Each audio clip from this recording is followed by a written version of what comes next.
word, breathing. That we are in this place right here and right now, because as I always say, we can't rebreathe yesterday's breath and we can't pre-breathe tomorrow's breath. Just this breath right here and right now. So in this moment of right here and right now, we are invited to acknowledge and recognize that here and now we are the divine expression of the One, the infinite source, called by many names, but what it is, because it's all there is, we must be it. That every part of us is made of, made from, made by this divine and holy and sacred thing called by many names. The universe is what we are. Source is what we are. Spirit is what we are. There is nothing other than it. So from the top of our heads to the soles of our feet, wholeness, perfection, and completeness. From the surface of our skin through the muscles, the tendons, the fibers, the bones, the molecules, the atoms, the quantum particles and waves, it is all a divine expression of God.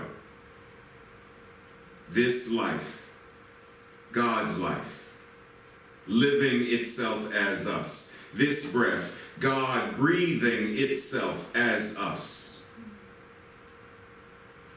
So we breathe,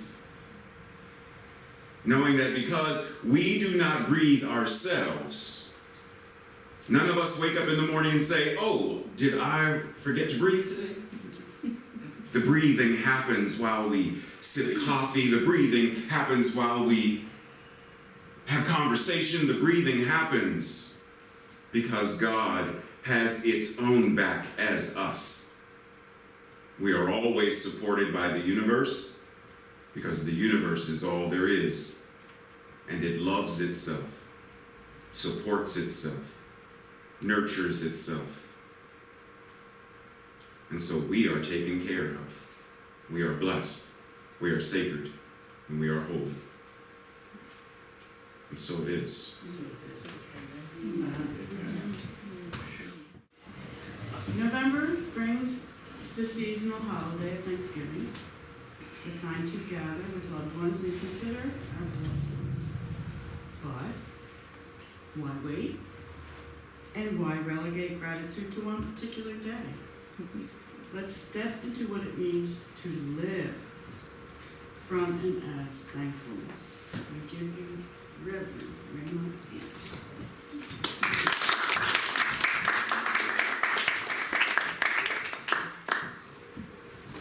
Set my timer. Y'all know me. Hey, it'll be Wednesday and we'll just be getting to the closing meditation. So, how's everybody doing? Great. Start there. Yeah, wonderful. Do you remember the photo of the father? Yes. Remember the expression? Somebody even commented and said, just look at that expression.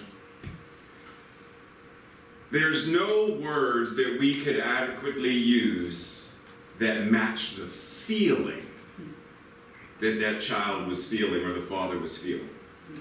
So the words don't necessarily matter as much as the feeling itself. Has anyone ever said thank you to you and you know they didn't mean it? Yes. There was some sarcasm or there was something in there where you're like, they're not really grateful for this. And as soon as I give it to them, they're gonna, because they gave them the receipt for it, they're gonna take it back to Kohl's and get cash for it. They don't want it. Even though they said, oh, thank you so very much. What's more important, to feel the gratitude or to be told? We do the same thing with love. We tell people, I love you. Valentine's Day, we give chocolates and roses and things, oh my. But, okay, what happened on Wednesday? On Wednesday, we went back to acting like things were like, why did you just take out the trash? Wait a minute, yesterday was all, I love you. And now today's like, I can't stand you. You just make places on my body itch that shouldn't itch. Wait a minute. What? Wait. buying it or being it.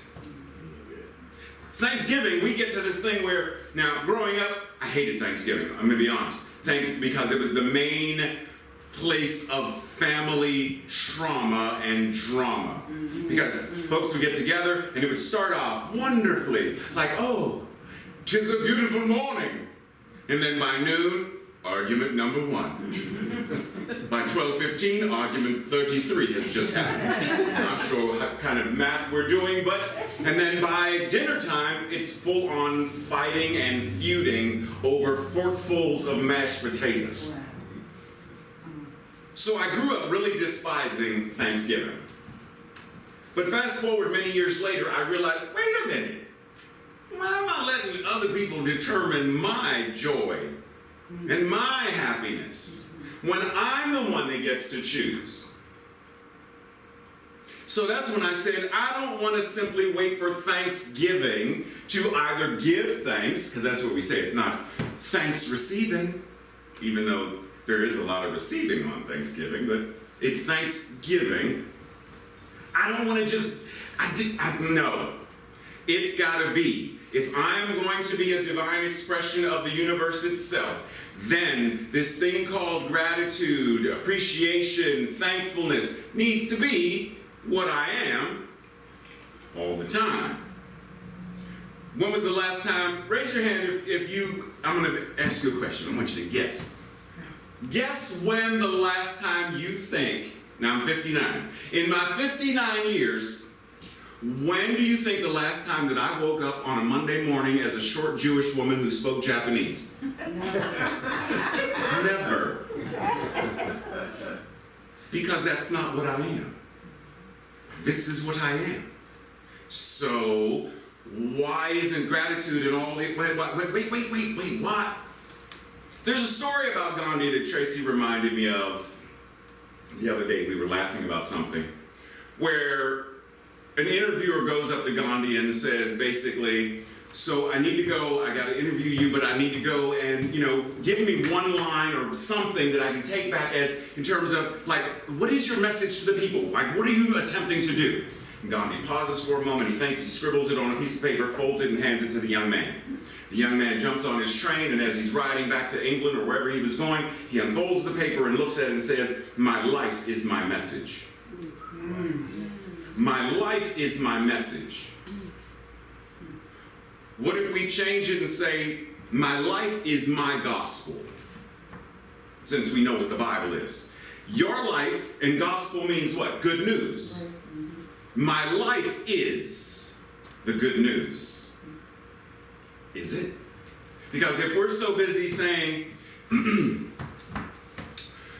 I'm so miserable and unlucky, yes I am, yes I am. Wait, is that your affirmation? But we do things like that unconsciously, subconsciously. We criticize, we judge, we condemn ourselves, which means we're going to do it to others as well. But when we get into a place that says, but wait, I want to shift this, I want to change this, I don't like this, then we can be empowered to make changes. Growing up in Pittsburgh, as I've told you many times before, there was a lot of trauma, a lot of abuse, pretty much any form of the abuses that you can name, at some point I've experienced it. Victim of gun violence, physical abuse, like all of them. So I grew into this space of hating myself because I believed I deserved the abuses and the trauma and the pain that I was experiencing. And recently, I got a new psychiatrist, psychologist, whatever, who manages my anxiety meds and, just met the guy, so I'm telling him about my life. And he said, expletive, how are you here? And I said, what do you mean? I drove in the car and, what do you mean, how am I here? And he said, no, you don't understand. You've experienced so much. There's no reason you should be either alive or sane. Do you understand how resilient you are? Well, I've never really thought about it until you put it that way. So then I start to think, how? How did this? And 2 nights ago, something popped into my mind that said, follow the breadcrumbs. And one of the breadcrumbs is a song that I remembered the first time I heard it. I would hum it, I would sing it so often. If I am worried and I can't sleep, I count my blessings instead of sheep. Then I fall asleep, counting my blessings. Know who sang that? Mm-hmm. Who sang it? Big brother. One, and yes, and Rosemary Clooney, I think she is the original. But when I'm worried and I can't function, when I'm afraid and I don't know what to do, when leases are closing and doors are closing and things are moving and I don't know what to do, I don't have a plan to move forward, count my blessings. If someone was to come in here, like an Oprah or Jeff Bezos or someone who has more money than most of us will ever see in our lifetime because of the way the system is, came in here and said, for everything you can tell me that you feel gratitude for, I will give you $1,000. But like the woman with the oil, the widow with the oil in the Bible, the moment the container runs out, then the oil stops. At what point, if I say, give me 10 things that you are grateful for, I'm sure we can get 10, we can get 10 quick. What about 35? What about 95? And I'm not saying 1, 2, 3, 4, 5, give me a minute to think for a second, give me, I need more time, and 1, 2. And okay, wait, and I mean 1, 2, 3, 4, 85, 86, 87, 88, 99, 112, 316. I'm saying, can we go one after the other with things that we feel grateful for without stop? Because the affirmation, I am blessed to be a part of the glory of God. When we are truly, I am blessed. I don't do blessing, I don't earn blessing, I am blessed to be a part of this infinite oneness, the glory of God, which means, acronym, the glory of God, the goodness of God, the life of God, the omnipresence, omnipotence, omniscience, the radiance, and the infinite yes, G-L-O-R-Y, of God. I am blessed to be a part of that. And in that, then I am able to say, of course, I am grateful. Of course, I am full of thanksgiving. No matter where I go, no matter what I do, it radiates off of me. Just like, and you can feel the heat, the joy, the gratitude, the thankfulness flows off of me because it's what I am. That's our invitation. Now pause for a second, and we have these 3 words, or kinds of. So thanks or thanksgiving or thankfulness or thank you, gratitude, gratefulness, appreciation. They're all similar, but there are nuances to each of these. And one of them is, in essence, the root that the others connect to. Do you know which one is the root one that all the others connect to? Appreciation. Thank you ties to appreciation. Gratitude ties to appreciation. Appreciation is the foundational root. Now, the etymology of thank you, did you know that if you go back far enough, the etymology of thank you is my thoughts are of appreciation. I feel the appreciation. I feel the gratitude. My mind is on the gratitude. And then it morphed, and you know what language does, and it changed, and then it became a thing that we say, but are we still thinking it and feeling it? And appreciation is to recognize the value of. It's one of the reasons why we say, you know, when you get something and you say, what you appreciate appreciates. like antiques, right? Like you get it, oh, my grandmother gave me this, and you save it, you hold it, and years later, or in my case, I have the first issue of such and such comic book, Batman, such and such, and the longer I keep it in plastic and pristine, the value rises. But that's it as long as I don't touch it. So I gotta get another one, so this one can go, and this is the one I read. But the point being, do we appreciate ourselves?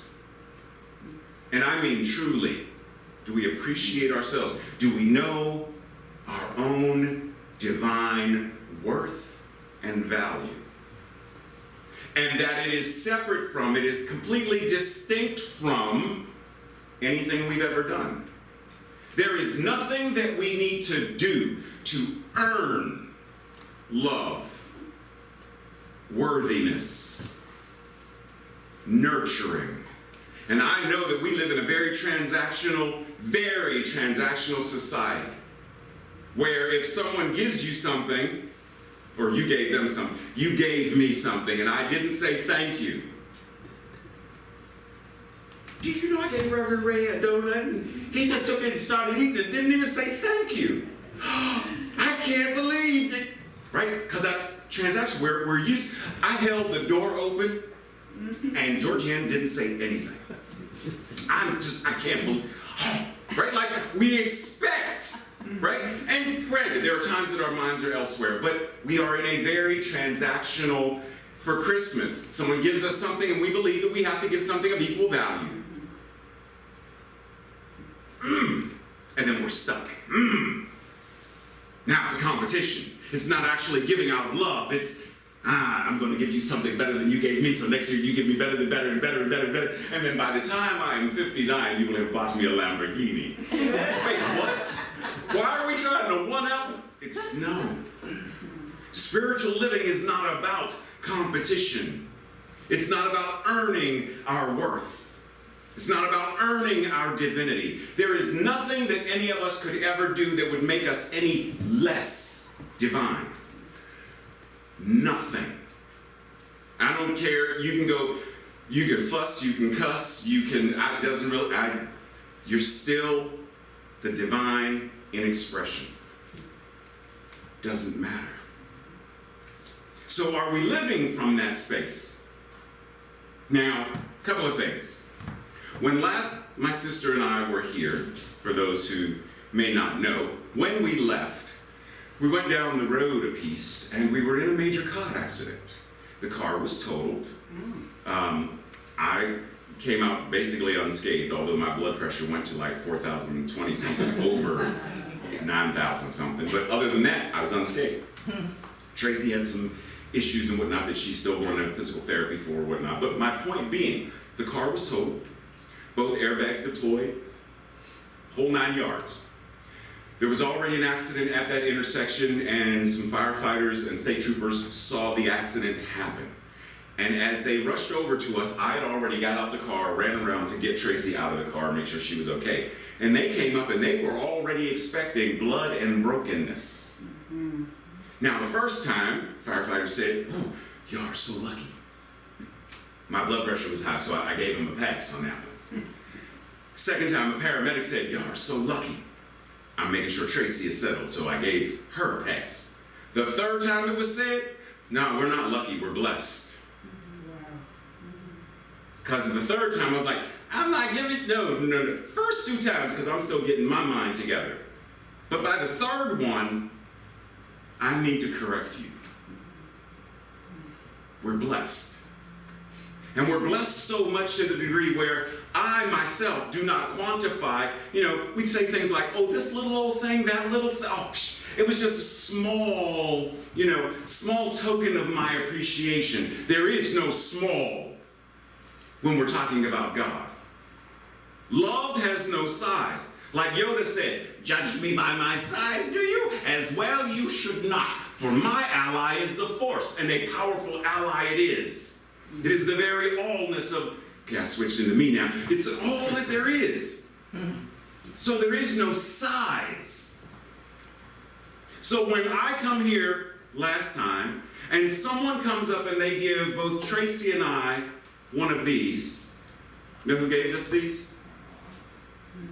She gave Tracy one of these, gave me one of these.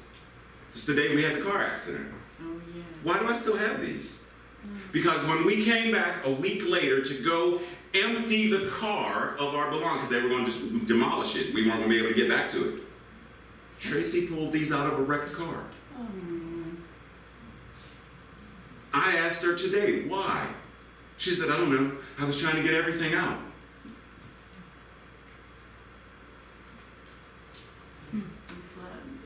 We were here, what, April? March March? 16th. March 16th. March 16th. These have been in our possession since March 16th. Appreciation. This is a demonstration of someone expressing their gratitude to us. It is not a small token. This, for me, is as valuable. Every time I walk past, because they usually sit on one of the pianos, electric piano we have, or organ, whatever the thing is. Keyboard, thank you. And every time I walk past and I glance and I remember the smile that accompanied as these were handed and the hug that came with it. And each time I remember that, I am reminded that through this divine expression of God, God is reminding me, I got you. I love you. I got you. And I love you. Because there is no anthropomorphic God out there who's doing any. It's all of us. And the way that we love each other, the way we nurture each other, the way we support each other, that's the way the universe is doing it. So if we're going to step into the space of living gratitude, to the degree where if someone said, dearly beloved, we are gathered here because Reverend Ray has made his transition. He actually lived and did what he said he was going to do and lived to be 793 years old. He lived a long, good life.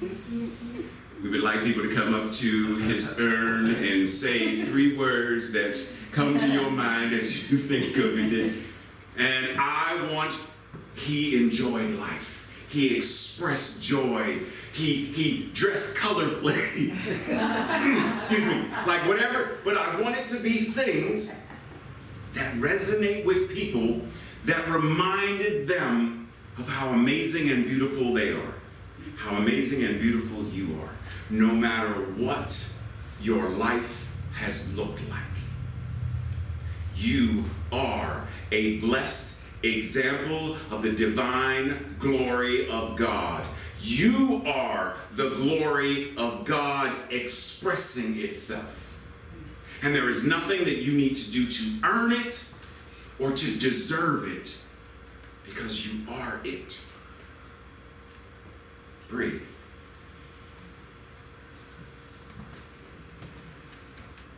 So before we go into meditation, I simply want to remind us the manner in which we live, move, and have our beingness is the message. Our lives are the gospel. So when someone says, please open your, I'm not at the meditation yet, just a minute. Oh, let us open our devotionals to the book of Karen, chapter 3, verse 27. It says, yea, while I was on a cruise this summer, my heart overflowed with joy. So much joy, in fact, that when I got on dry land, the joy runneth over for every step I have taken, and everywhere that I have gone. The joy that is me moves with me, in me, and as me. Right? Like, that's our opportunity to show up as the gospel, the truth, the good news. Let's meditate. Simply anchoring in with this breath.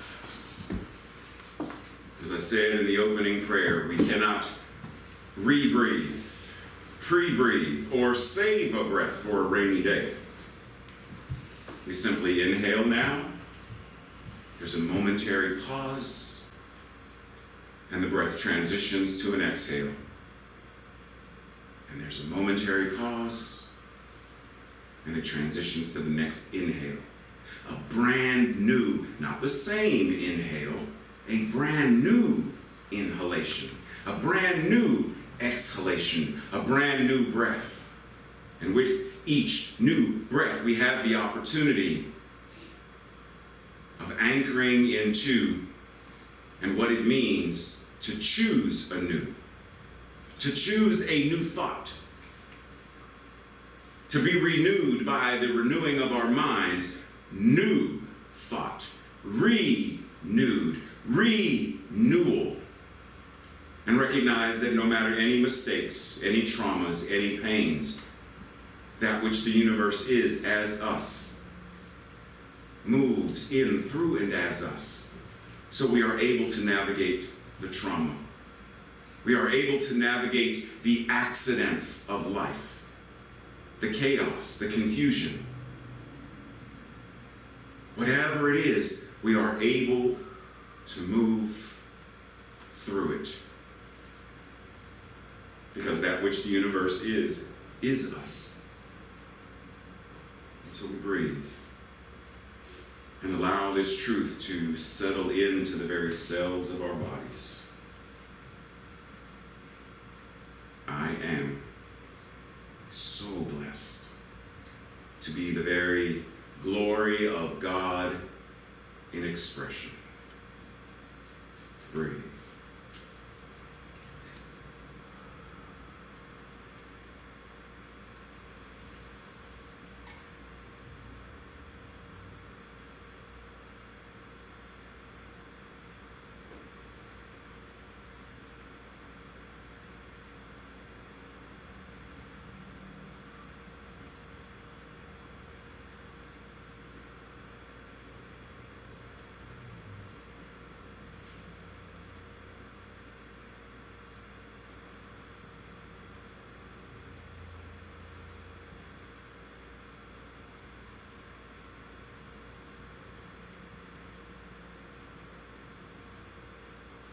As we breathe, if you are feeling comfortable enough, then I want you to say this with me. And if you're not comfortable, that's fine. I know that sometimes the divine expression of God shows up introvert or shy. That's fine. There is only one mind, and that mind is God, and so whatever your mind thinks, it is already in the one mind. So even if you think it, it is still answered prayer. So let us say, I love myself. I am blessed. I am a blessing.